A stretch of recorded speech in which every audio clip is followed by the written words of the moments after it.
Welcome to the Daily Recap. Donald Trump just promised to suspend the federal gas tax, which could save Americans billions of dollars at the pump. But here's the thing, he might not actually have the power to do it alone. So what's really going on here? And who's getting fooled? Let's find out. On March 17th, 2024, during a campaign rally in Ohio, Trump made a bold promise to supporters. He said that if he wins the election, he will suspend the federal gasoline tax. This would be an 18.4 cents per gallon tax that's been in place since 1993. For context, that's a major deal. The average American fills up around twice a month, so we're talking real money back in people's pockets. Trump's exact pitch was simple. Gas prices are too high, families are struggling, and he's the guy who can fix it. He painted a picture of immediate relief, a president taking action on day one to ease the pain at the pump. The crowd loved it. This wasn't some throwaway comment either.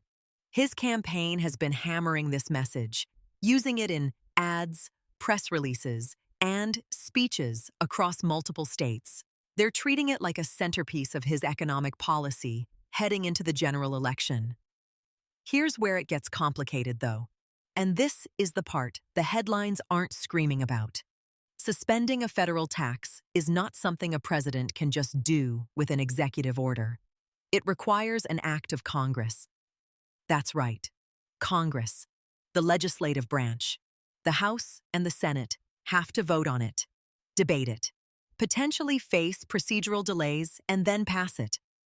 That process doesn't happen overnight. We're talking weeks, potentially months, even if both chambers are controlled by the same party. So Trump's promise, while technically possible, comes with a massive asterisk that most people aren't seeing. He would need Republican majorities in both the House and the Senate, and he'd need them to prioritize this specific bill. There's no guarantee that happens. Even with Republican control, you've got competing priorities, budget concerns, and political calculations that could derail the whole thing. Let's talk about why people actually care about this. Gas prices have been volatile and painful for American households. In 2022, we saw gas prices spike to over $5 a gallon in many states. While prices have come down from those peaks, they're still above historical averages.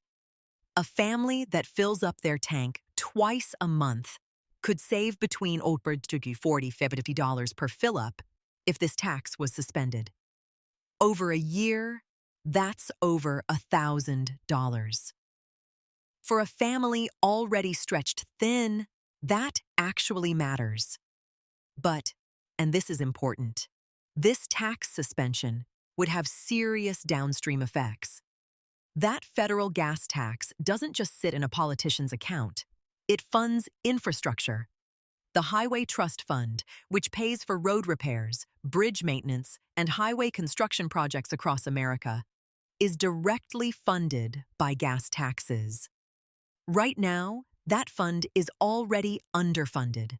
States and cities have massive backlogs of infrastructure projects waiting for money.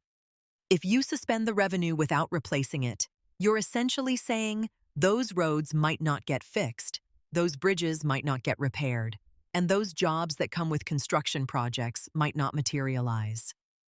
There's also the inflation angle. Gas taxes are actually anti-inflationary because they reduce demand for gas. If you lower the price artificially, demand goes up.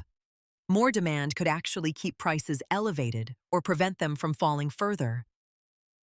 Some economists argue that suspending the gas tax would do less to help consumers than the headline suggests, because the price relief wouldn't be one-to-one. Gas stations and refineries might pocket some of the savings instead of passing it all to consumers. And there's the political economy here. This is an election year move. Trump's using this as a promise to win votes. Gas prices are a visceral issue for everyday Americans. People remember what they paid at the pump. By promising to fix it, he's speaking directly to economic anxiety. But the fine print, the congressional requirement, the infrastructure funding question, the economic complications, that's buried. Most people hearing this promise will think Trump can just sign an order and it's done. To understand how we got here, you need to know a few things about gas taxes in America. The federal excise tax on gasoline was introduced in 1993 under President Bill Clinton. It's been 18.4 cents per gallon since 1997. It's earmarked specifically for the Highway Trust Fund. Congress raised it during the Obama administration, but it's stayed stable for years. Gas taxes have become a third rail in politics. Everyone complains about them, but no one wants to cut them because the infrastructure funding question is genuine. You either replace the revenue with something else, or you're cutting infrastructure spending. In 2016, Trump ran on infrastructure investment. During his presidency, he talked big about fixing America's roads and bridges, but the actual spending increases didn't match the rhetoric. So there's a pattern here of Trump making bold infrastructure promises without clear follow-through. State gas taxes vary too. Some states have higher taxes than others, so the relief Americans actually experience would vary geographically. And historically, when Congress has flirted with suspending gas taxes, which has happened a few times in the past decade, it's always been temporary, lasting weeks or months, not a permanent change. So what actually happens if Trump wins and tries to make good on this promise? Step one is the political reality. He'd need Republican support in Congress. If Republicans hold the House and Senate, which is possible, he can advance this. But it would have to compete with other priorities like spending bills, debt ceiling negotiations, and tax policy fights. It's not guaranteed to move quickly. Step two involves the economics. If this does happen, the real-world impact depends on implementation. Is it temporary, like 3 months, or permanent? That changes how markets react. Temporary suspension might just be noise. Permanent suspension forces Congress to deal with the infrastructure funding hole. Step three is what replaces it, if anything. Some proposals have suggested replacing gas tax revenue with general revenue or raising corporate taxes. Others suggest infrastructure spending just goes down. The devil is in those details.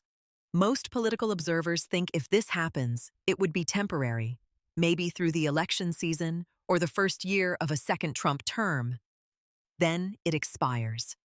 That gives Republicans political cover, saying they tried, while avoiding long-term infrastructure damage. So here's the bottom line. Trump's gas tax suspension is a real promise, but it's not as simple as it sounds. It requires Congress, it takes time, and the economic effects are complicated. It's a smart political move for an election year, but don't assume it'll actually happen. Like, subscribe, and hit the bell so you don't miss when the next plot twist drops.